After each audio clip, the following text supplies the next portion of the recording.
রাজধানীতে আবারও অস্থিরতা।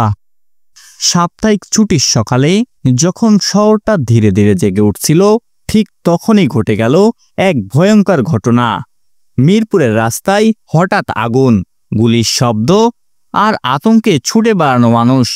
ঢাকার মিরপুর এলাকায় শুক্রবার সকালে এমন এক ঘটনা ঘটেছে যা আবারও রাজধানীর নিরাপত্তা ব্যবস্থাকে বড় প্রশ্নের মুখে ফেলেছে। সকাল ৮টার কিছু পরেই মিরপুর ১০ নম্বরের সেনপাড়া এলাকায় একটি যাত্রীবাহী বাসে উঠে পড়ে একদল দুর্বৃত্ত। মুহূর্তের মধ্যেই তারা বাস নিয়ন্ত্রণে নেয়, যাত্রীদের নামিয়ে দেয় এবং আগুন ধরিয়ে দেয়। এর পরপরই শোনা যায় গুলির শব্দ। বাসের জানালার কাছ লক্ষ্য করে গুলি চালানো হয়। প্রত্যক্ষদর্শীরা জানিয়েছেন, ঘটনাস্থলে হঠাৎ ধোঁয়ার কুণ্ডলী উঠতে দেখা যায়। আশপাশের লোকজন দৌড়ে আসে, কেউ ভিডিও করছে, কেউ আগুন নেভানোর চেষ্টা করেছে। ঘটনার সময় আলিপ পরিবহনের এই বাসটি গাবতলী থেকে মিরপুরের দিকে যাচ্ছিল। যাত্রী সংখ্যা ছিল ১০ থেকে ১২ জন। ৩ জন দুর্বৃত্তরা রাস্তার পাশে দাঁড়িয়ে বাসটি থামায়। এরপর ২ জন বাসে উঠে সবাইকে নামতে বলে। সব যাত্রী নেমে গেলে তারা ব্যাগ থেকে তরল পদার্থ ছুঁড়ে মারে, আর মুহূর্তের মধ্যেই আগুন লেগে যায়। স্থানীয়রা দ্রুত পুলিশ ও দমকল বিভাগকে খবর দেন। ফায়ার সার্ভিসের ২টি ইউনিট ঘটনাস্থলে উপস্থিত হয়ে আগুন নিয়ন্ত্রণে আনে। তবে তার আগেই পুরো বাসটি পুড়ে যায়।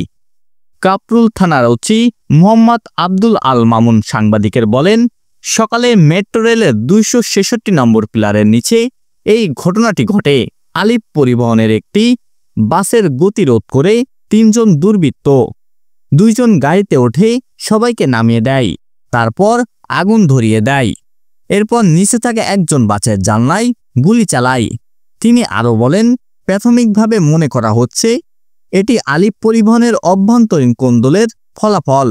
প্রতিদ্বন্দ্বী পক্ষ নিজেদের আধিপত্য দেখাতেই হয়তো এমন ঘটনা ঘটিয়েছে। তবে পুলিশ সব দিক খতিয়ে দেখছেন।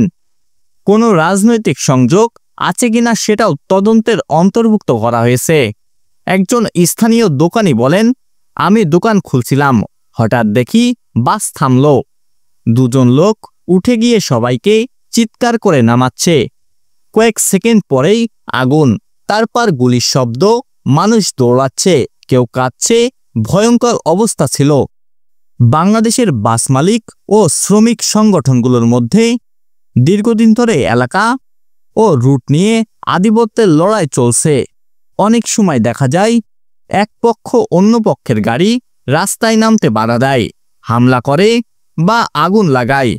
মিরপুরে যে ঘটনার সূত্রপাত, তা হয়তো ঠিক তেমনই কোনো আধিপত্যের লড়াই থেকে জন্ম নিয়েছে। এমন ঘটনায় সাধারণ মানুষ কতটা নিরাপদ? একটি বাস যে কেউ আগুন দিতে পারে, গুলি চালাতে পারে, অথচ প্রাণহানি না ঘটলেও এটি ভয়াবহ নিরাপত্তা ব্যবস্থার ইঙ্গিত বহন করছে।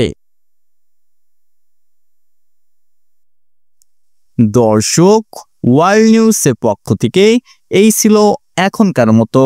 ভিডিওটি ভালো লেগে থাকলে লাইক দিন এবং সাবস্ক্রাইব করে আমাদের পাশে থাকুন। ধন্যবাদ সবাইকে।